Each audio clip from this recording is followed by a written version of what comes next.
What is going on, you guys? I hope you're all having an embraceful day. Today we're going to be changing out the transmission fluid of the TC, since we did replace the CV axle and we did lose a little bit of fluid from the CV axle when we pulled it out. I can easily add about 1.5 quarts just to refill it and we'll all be good. I don't have to do anything else. But I did check the dipstick for the transmission fluid and it doesn't really look that bad, as you guys can tell right here. I mean, it still has a tint of red to it, so I'm not really worried about it too much. But since I do beat on the car quite a bit and I don't know about what the previous owner did to it, so I'm gonna might as well change it out right now while I'm at it, and we're gonna get it all completely done so we can get it all over with and we don't have to worry about it later down the road. Because I think my car has about 140,000 miles on the car right now, so we're gonna try and change it out right now. Might as well, let's get it over with. So as you're able to tell right here on the dipstick, just so you guys can see, it does say right here on the notice, let's see if it focuses, it says no need to replace ATF, which is automatic transmission fluid, under normal driving conditions.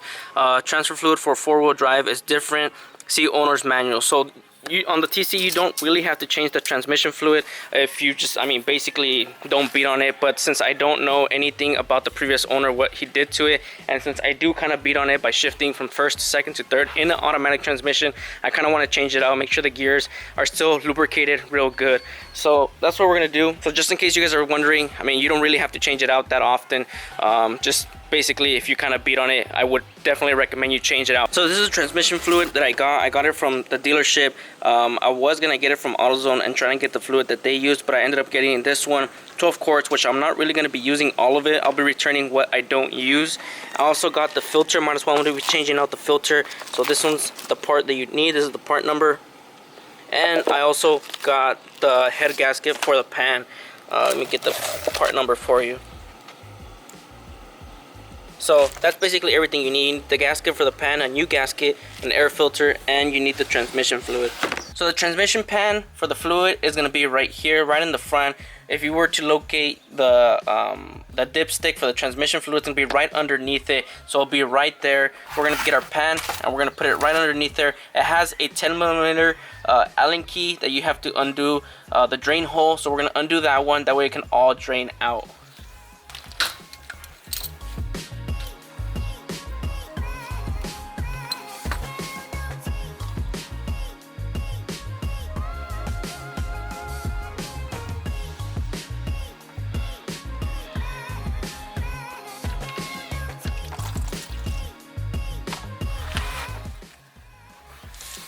It looks really dark, but with a red tint to it. So I'm glad I'm kind of changing it out. Now we got it completely almost drained out. I mean, there's pretty much nothing coming out. I'm gonna put the drain plug back in. That way we can remove the whole pan.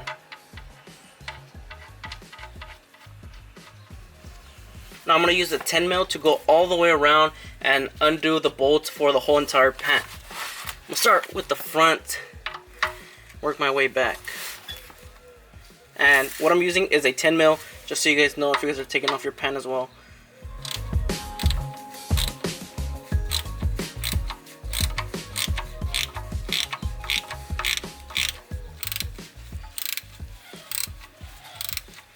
So when I'm taking these off, I took all the front ones off, and then I started going from when I was taking the sides off, I took one here, one here, one here, one here. I'm kind of going diagonal. That way you take them off evenly. I think they have changed the drain pan for the transmission fluid because it has blue Loctite on it. That's kind of what I'm thinking, because I don't think in the factory they use blue Loctite. So this pan may have been dropped before. So as you guys can tell right here, look at it. It has blue Loctite on it. If it focuses, there we go. So, like I said, maybe it's been dropped before. Who knows? But it's better to change it than to not change it.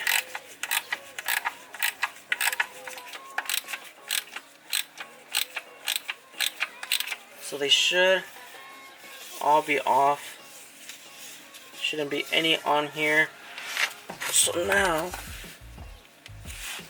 should be able to pull this down, but it's pretty hard.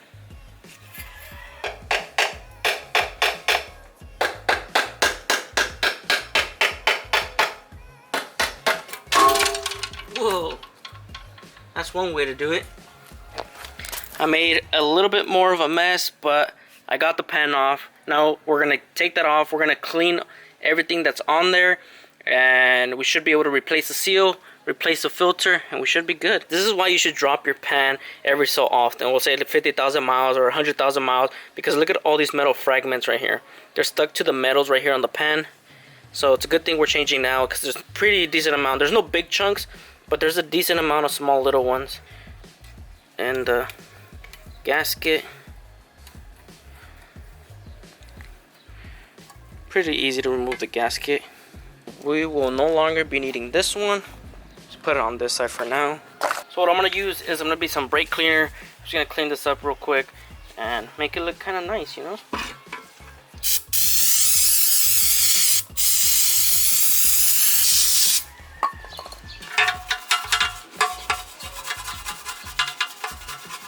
So I got the pan completely cleaned off. Also, before I put the pan in, I already took out the nut, the plug again, and I cleaned up the area and I tightened it back up. That way we don't have to worry about any. Transmission fluid sitting underneath the washer. Since we did just push it right against it, I took it off, I cleaned it, and I put it back in. So that one is super tight. We're no longer going to be replacing or taking off that plug. So now we gotta come over here. And we gotta remove the filter. Since I did get another filter, we gotta remove the filter and just switch it out. So since I keep on spilling the damn transmission fluid all over the freaking place every single time I want to move the pan, I'm just gonna go and pour it inside one of the antifreeze coolants. That way we know how much we took out, how much fluid we took out, and we can put the exact same fluid back in.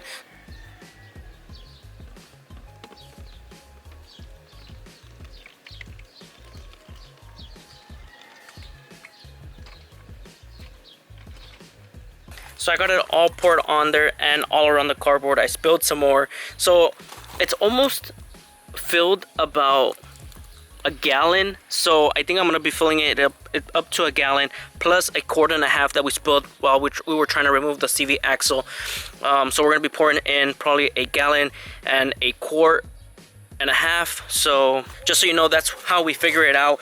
We get the fluid transmission oil out of the car, and whatever we get out, we pour it into something that you can actually measure, and whatever you get out is exactly what you put back in, because whatever you take out, you're not going to take 100% of the fluid out of the car, out of the transmission, if you're changing it. The only way you're going to do it is if you flush it. So since I'm changing it, I'm not going to be taking it out all 100%. So whatever I take out, I'm putting it back in. So now, since I got the whole pan cleaned already and we got all this exposed, we're going to remove the filter that filtrates the fluid, the transmission fluid. So I think it's going to be, yeah, it's going to be 10 millimeter bolts. There's 3 of them. So we're going to take all those off.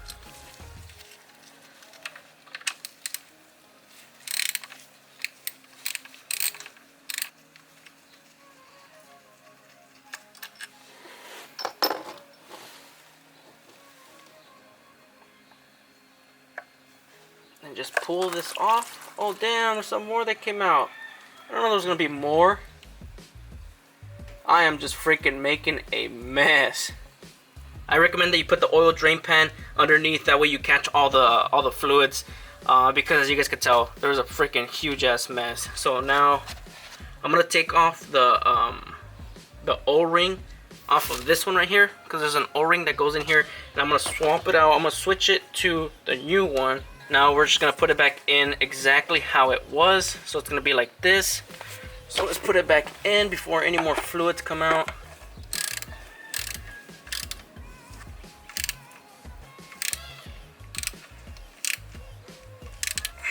Alright, we should be good. The new filter's back on. Gonna clean it real quick, make sure I didn't put any dirt in there. Now that I got the filter in, now what we're gonna do is we're gonna prep the surface on the pan. As you guys can tell, I guess they put like some silicone paste on here. There's still a little bit, so we're just gonna use a Scotch pad, and I'm just gonna scuff up a little bit all around the edges just to make sure we take off everything that needs to be taken off. I'm also gonna be taking off that, and underneath where the pan connects, we're gonna be cleaning that up as well. So let's start cleaning this. Now that we got the pan cleaned up, we're gonna put the new gasket back on. Just make sure you put it the right way. And that's the wrong way as well. And that is the right way right there. Usually some people use silicone paste and they put it right here. That way the gasket doesn't move. But I couldn't find any. So I'm just going to try my best to try and keep this as still as possible. So now that we got the pan, the gasket put on the pan, we can put the pan back under the car since we got the filter on as well. We're just gonna double check everything, make sure everything is good to go, and we'll start putting the pan. So now we're gonna try and be careful not to move the gasket. And we're gonna put the pan back on. Keep pressure on the pan, and we're gonna start hand tightening all these screws. Now I'm tightening these down with the ratchet, but I'm just tightening it enough to where it's putting pressure on the gasket. Not super tight, but just enough so the gasket or the whole pan doesn't like sag down. So I got the screws tightened down with the ratchet, not completely, but I just sit it down and I just checked the gasket, made sure that it was perfectly aligned all the way around, and I can see that it is.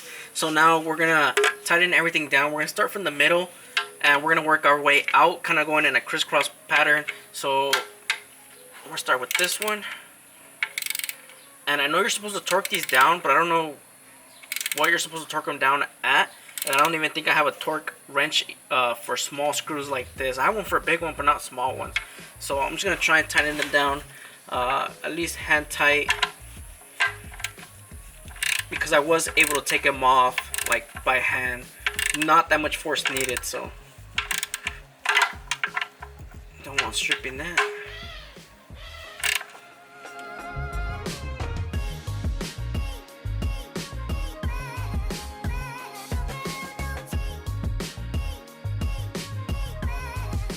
So now we got the whole pan put back together. Now we're gonna fill up the transmission again with fluid transmission. This is the dipstick to check the transmission. So we're gonna pull this out and we're gonna put a funnel in here. Now it says it takes, well, we pulled out 1 gallon, and we pulled out a gallon. When we took out the CV axle, it was 1 quart, about 1.5 quarts. So a gallon in quarts is going to be 4 quarts, so a total of 5.5 quarts. I think I'm going to pour just 5 quarts in total, and then if I need to pour more, I'll pour the half, and then we'll go from there. So we'll pour 5 quarts, and this is the oil that I'm going to be using. This is the one that I picked up from Toyota, the dealership, so I'm going to be using this one. This is what they recommended me. So we're going to pour 5 of these in there.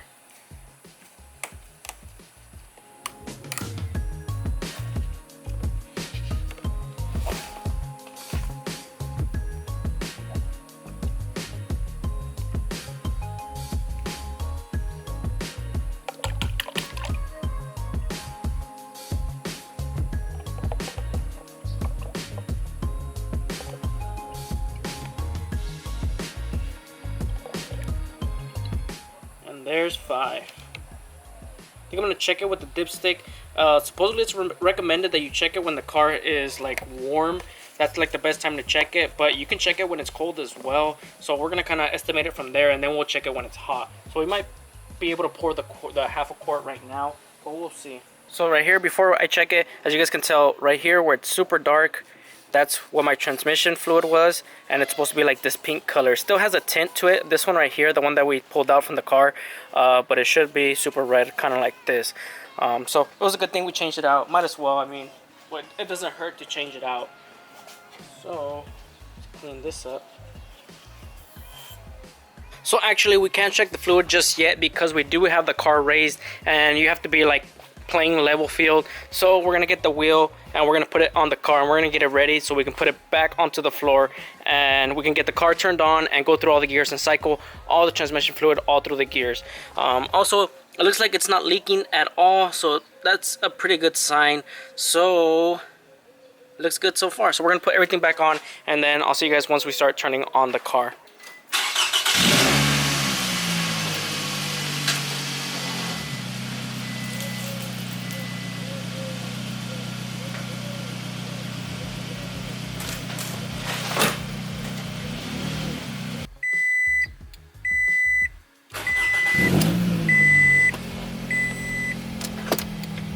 So for about 3 minutes, it's gonna go through each gear until, well, not 3 minutes, just as long as it takes until the car is fully warm. So just keep going through the gears.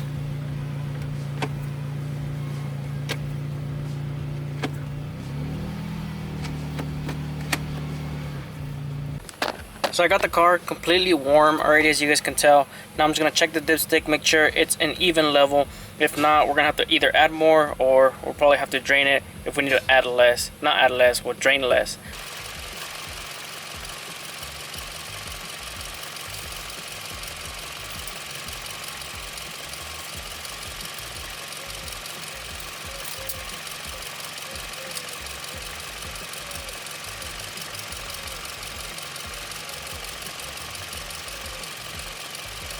So I got the transmission fluid filled up to where it needs to be. I added a half a quart more in order to get it to where the dipstick tells you it's supposed to land to.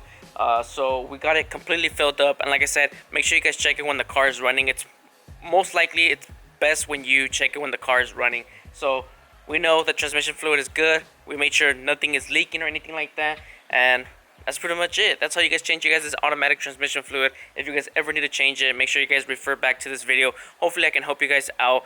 I try to give as much information as possible and kind of show you guys some of the fails that I did. But yeah, that's where I'm gonna end today's video, guys. I hope you guys enjoyed this video, and I'll catch you guys in the next one. Peace out and embrace yourself.